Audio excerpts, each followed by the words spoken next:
Years of Learning Experience 2023. Pada kesempatan hari ini, Rabu 15 Februari 2023, izinkan kami, Julius Wirawan sebagai moderator, dan teman saya, Ignatius Giovanni sebagai notulen, memperkenalkan para presenter, yaitu Fleming Anderson Tansir, Raymond Salim, dan Gabriel Brian Sutan. Mereka akan menyajikan penelitian mereka yang berjudul Efektivitas penyaringan minyak menggunakan rambut manusia dalam desain aplikatif. Kami akan memperkenalkan para penguji di sini. Untuk penguji materi adalah Ibu Karolina Pugi, dan untuk penguji bahasa adalah Ibu Maria Suparjati. Presentasi ini akan berlangsung selama kurang lebih 20 menit dan akan dilanjutkan dengan sesi tanya jawab dari penanggap, penguji, dan para audiens. Kesempatan tanya jawab akan diberikan pada para penanggap selama 10 menit, kemudian akan dilanjutkan oleh para penguji selama 20 menit, dan audiens akan menanyakan pertanyaan dengan alokasi selama 5 menit. Tanpa berlama-lama, marilah kita mendengarkan presentasi dari para penyaji. Kepada para penyaji, kami persilakan.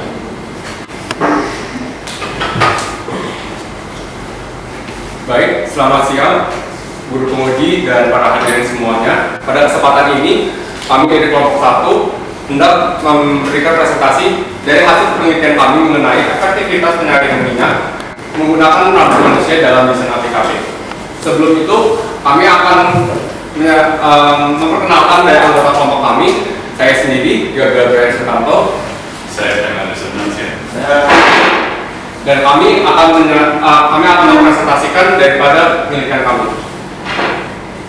Baik, untuk penelitian pada presentasi ini kami akan membagi presentasi menjadi 4, yaitu pendahuluan, metodologi penelitian, hasil dari pembahasan, dan kesimpulan dan saran. Baik, pada bagian pertama yaitu pendahuluan. Baik, jadi dalam pendahuluan ini kami akan menceritakan dari latar belakang daripada penelitian kami. Latar belakang yang kami ambil adalah sebenarnya kita tahu di dalam dunia dewasa ini industri petrokimia sudah berkembang secara pesat dan memberikan perkembangan ekonomi dan pengolahan minyak mentah di dunia.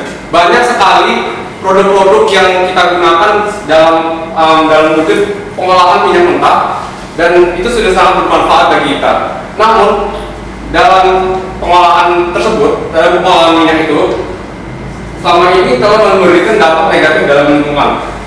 Contohnya adalah tumpahan minyak itu sendiri, pelepasan zat-zat berbahaya di dalam lingkungan kita, dan ini akan memicu pada kerusakan ekosistem dan juga kepunahan spesies dan lain-lainnya. Dan di sini ada contoh daripada dampak daripada oil spill itu sendiri. Di sini kita bisa lihat dari contoh kasus yang sudah ada, yaitu oil spill Teluk Balikpapan pada tahun 2018. Oil spill ini telah memberikan dampak yaitu tumpahan minyak yang sebesar 12.000 hektar, di mana ini akan memberikan dampak pada lingkungan, yaitu dalam wujud kesehatan dan juga keseimbangan ekosistem lingkungan, di mana ini telah memberikan dampak secara signifikan, di mana ini akan merusak lingkungan, terutama dalam kasus ini adalah hutan tembakau dan juga manusia itu sendiri. Dan di sini untuk kita perjelas lagi bahwa oil spill itu juga memberikan dampak yang signifikan. Maka dari itu pemerintah juga perlu memberikan penanggulangan daripada bencana-bencana yang telah terjadi itu. Dan selama ini penanggulangan itu menggunakan bahan-bahan kimia, dan bahan-bahan kimia ini sebenarnya merupakan penanggulangan yang kurang sesuai, dan ini daripada bahan-bahan kimia yang telah digunakan dalam penanggulangan ini telah merusak lingkungan, dan ini menjadi tidak efektif dan juga tidak ramah lingkungan. Dan selama ini kita mengetahui bahwa, dan kita menemukan bahwa adanya penelitian bahwa limbah rambut manusia itu sendiri sebenarnya bisa dijadikan alternatif daripada penggunaan bahan kimia dalam penanggulangan tumpahan minyak itu sendiri. Dan di sini kita menemukan bahwa rambut manusia itu sendiri dari strukturnya itu juga dapat digunakan sebagai absorber minyak yang baik.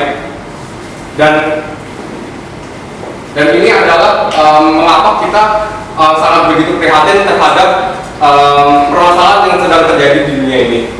Dan di sini kita perlu tahu juga apa sih sebenarnya minyak yang dimaksud ini. Jadi minyak ini merupakan senyawa organik, di mana itu merupakan golongan lipid yang tidak larut dengan air atau yang kita sebut dengan hidrofobik. Di mana dari sifat ini juga minyak memiliki karakteristik yang bersifat non-polar. Di mana non-polar ini juga mengakibatkan dari fenomena emulsi yang menyebabkan saling berikatnya minyak dengan sifat polaran yang sama. Dimana kalau kita bisa lihat dari foto ini, kita mengetahui kalau minyak itu tidak bisa larut dalam air. Jadi bisa dilihat dari foto ini, minyak itu yang warna hitam ini tidak bisa menyatu dengan sepenuhnya terhadap air. Jadi ini sangat merugikan dari lingkungan perairan itu sendiri. Jadi dapat merusak lingkungan secara signifikan. Dan ini juga ada beberapa alasan kenapa dalam penelitian kita menggunakan rambut manusia sebagai pengganti daripada banyaknya bahan-bahan penanggulangan yang bisa digunakan oleh pemerintah. Di sini rambut manusia itu sendiri merupakan biosorber alami, di mana biosorber alami ini biasanya biosorber alami ini menjadi limbah. Dan ini rambut ini juga sebenarnya memiliki korteks yang berpori dan kutikula yang cenderung bersifat hidrofobik. Nah, dari sifat-sifat ini itu sebenarnya rambut memiliki sifat non-polar, di mana memiliki kemampuan absorpsi suatu senyawa pada sifat polar yang sama. Dan kita tahu dari sebelumnya, dari yang landasan teori yang sebelumnya, minyak itu adalah senyawa yang bersifat non-polar. Dan di sini rambut juga merupakan memiliki sifat yang non-polar.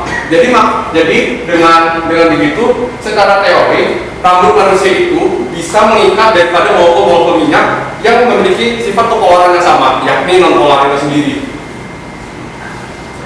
Dan ini dalam penelitian kami akan menguji dari desain-desain produk ini. Yang pertama adalah bumbu propilen, seperti yang bisa dilihat di sini. Ini adalah contoh daripada bumbu propilen itu sendiri, dan ini adalah isi daripada propilen itu sendiri.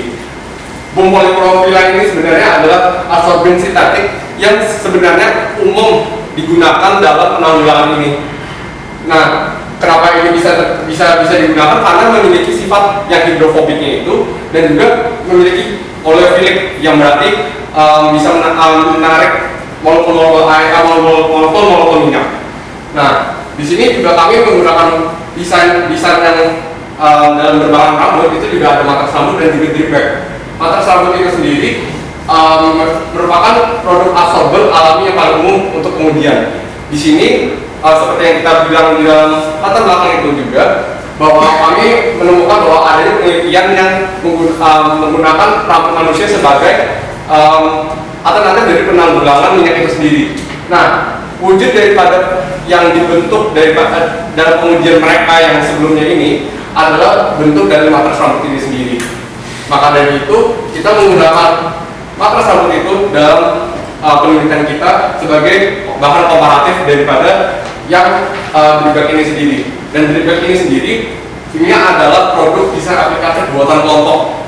Dimana kenapa kita menggunakan drip bag dalam penelitian kita? Karena mengetahui bahwa matras rambut dalam pengolahan ini juga sulit untuk dilakukan, maka drip bag kami menghadirkan desain dari aplikatif yang berbentuk drip bag ini sendiri untuk memudahkan daripada pembentukan dari matras rambut itu sendiri, tapi dalam bentuk kemasan drip bag itu sendiri.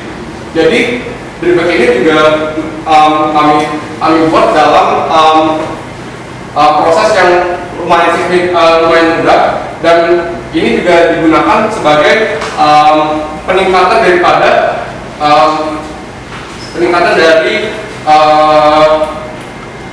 penarikan molekul minyak yang ada dalam kemasan drip bag ini sendiri.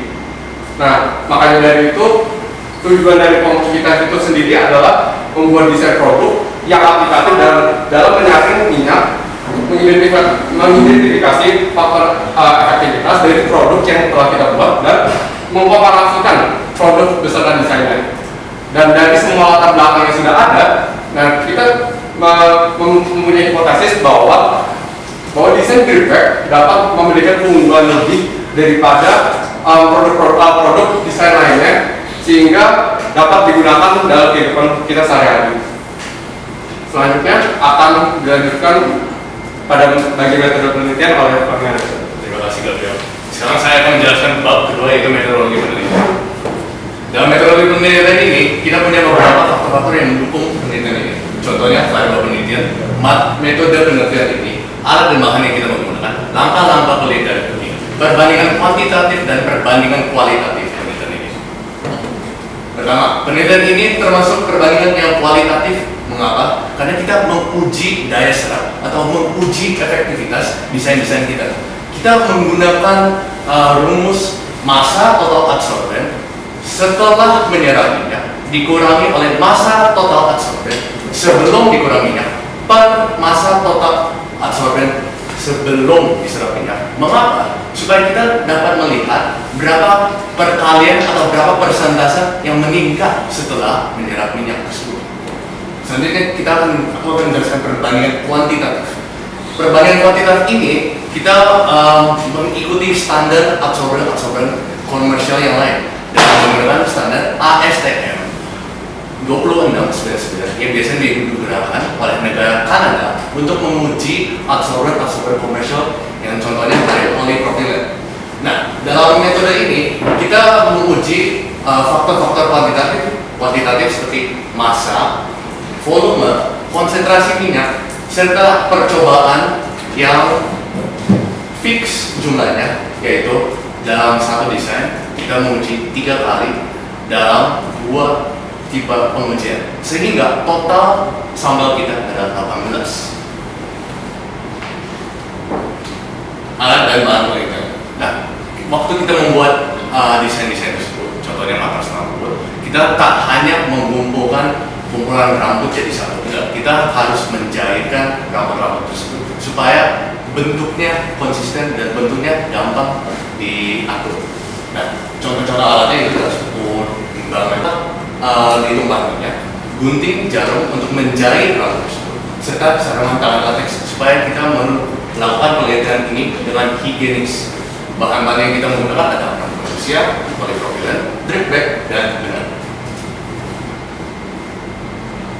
Metode penelitian ini, seperti yang saya tadi jelaskan, kita ada 18 sampel. Contohnya, dripback. Dripback kita akan menguji 3 kali pada tipe pengujian pertama, sehingga 3 kali 2, 6 kali 3, 18. Berat semua sampel supaya konsisten itu 6 gram. Karena kita menggunakan dripback, itu punya massa sendiri wadah dripbacknya. Kita mengurangi sehingga massa yang diperhitungkan pada dripback itu matras rambut dikurang matras rambut. Data yang didapatkan merupakan data berat bersih minyak oli. Jadi data ini diambilkan sebelum ditumbahin minyak dan setelah ditumbahin minyak. Harus diketahui pengujian kita 2 tipe, yaitu percobaan pertama dengan full oli dan percobaan kedua pakai rasio air dan oli 1:1. Seperti latar belakang yang dijelaskan oleh Gabriel, kebanyakan adsorben ini digunakan dalam kondisi tercampur dengan air walaupun non-polar.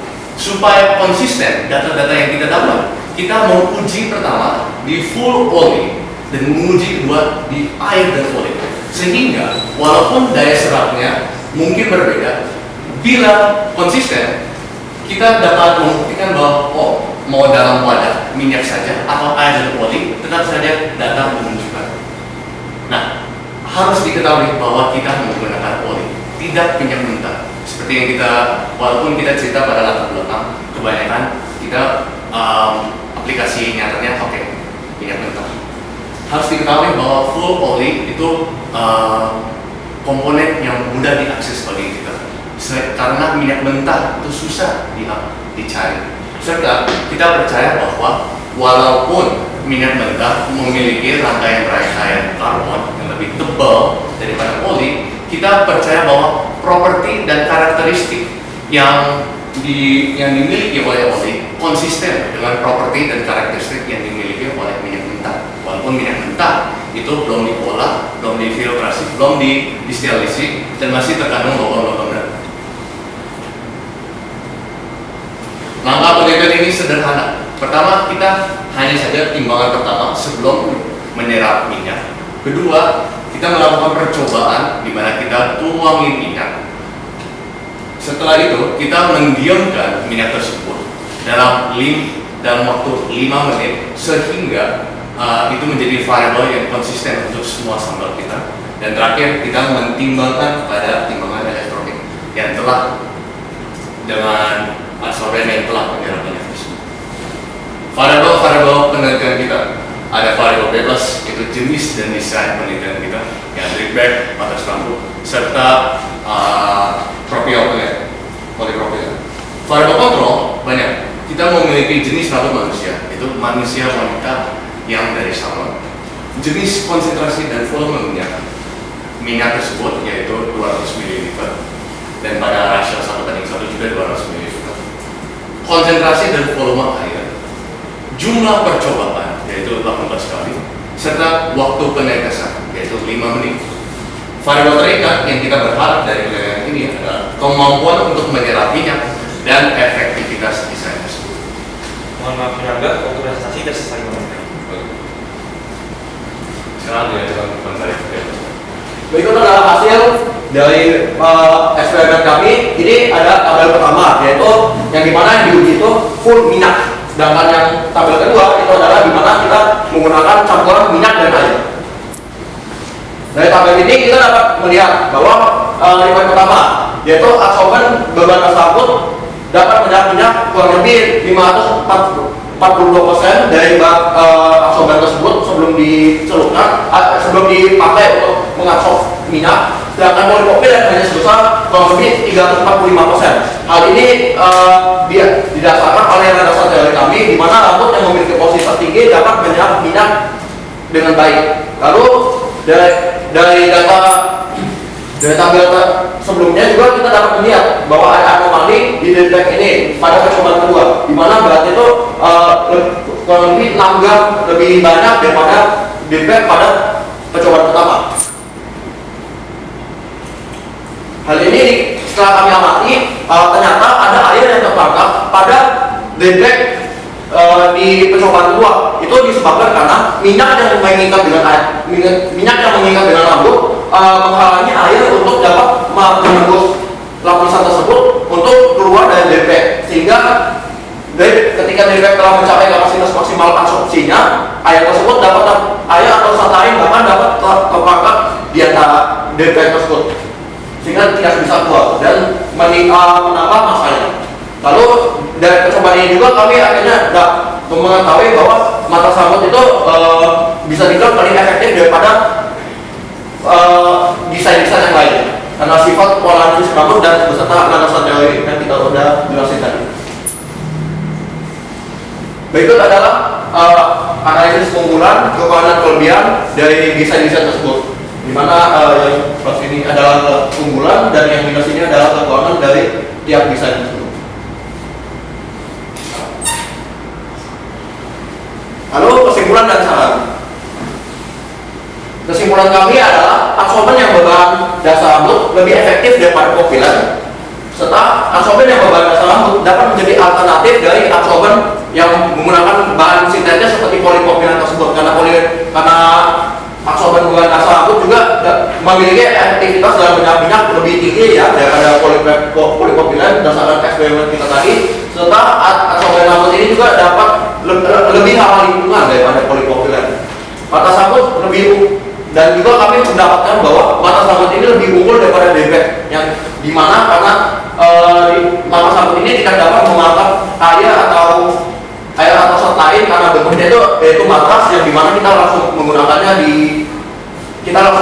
secara instan daripada dripback yang harus dituang di atas, dan air tersebut dapat tertangkap ketika kemampuan absorpsi dari rambut tersebut sudah maksimal, sehingga kami menyimpulkan bahwa hipotesis pertama kami salah, karena di hipotesis pertama kami menurut kami adalah DPX ini dapat menyediakan keunggulan yang lebih banyak daripada atas rambut.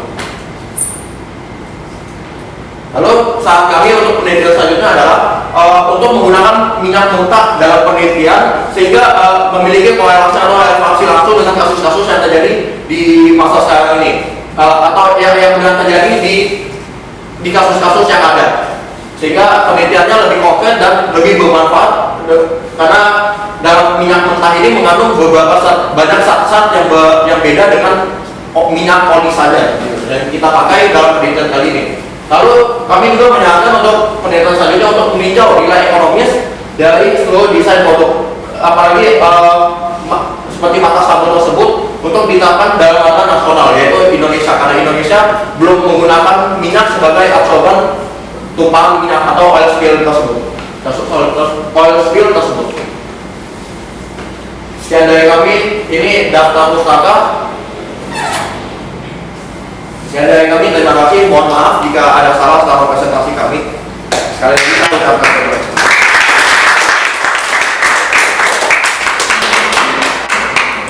Baik, terima kasih atas presentasinya.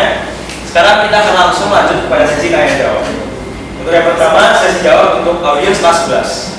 Pada audiens kelas 11 dipersilakan. Selamat sore para penonton semua dan para penguji. Nama saya Fredrik Warnako, saya dari kelas 1142 dan bernomor 12. Pertama-tama saya ingin mengapresiasi kalian bertiga, Fleming Anderson, Raymond Salim, dan Gabriel Beren Sutanto karena telah menyelesaikan presentasi research paper yang telah kalian persiapkan dalam setahun belakangan ini.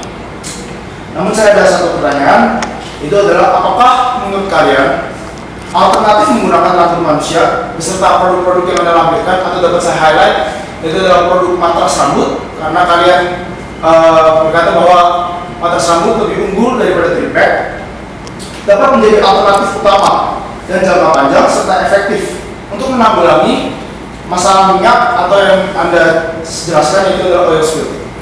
Sekian juga, terima kasih pertanyaan saya.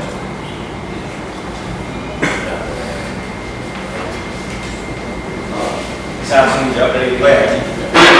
Ya, kami sangat yakin bahwa rambut ini dapat digunakan sebagai solusi oil spill, khususnya kayak yang terjadi di Indonesia gitu. Tentu saja bisa dilakukan karena selain memiliki kemampuan daya serap yang tinggi, rambut ini juga dapat lebih memiliki poin kumpul, yaitu lebih lama di lingkungan. Dan untuk di beberapa negara juga matras rambut ini sudah mulai digunakan untuk kasus-kasus oil spill tersebut. Jadi kami sangat optimis bahwa matras rambut tersebut dapat dipraktikkan di Indonesia juga. Terima kasih.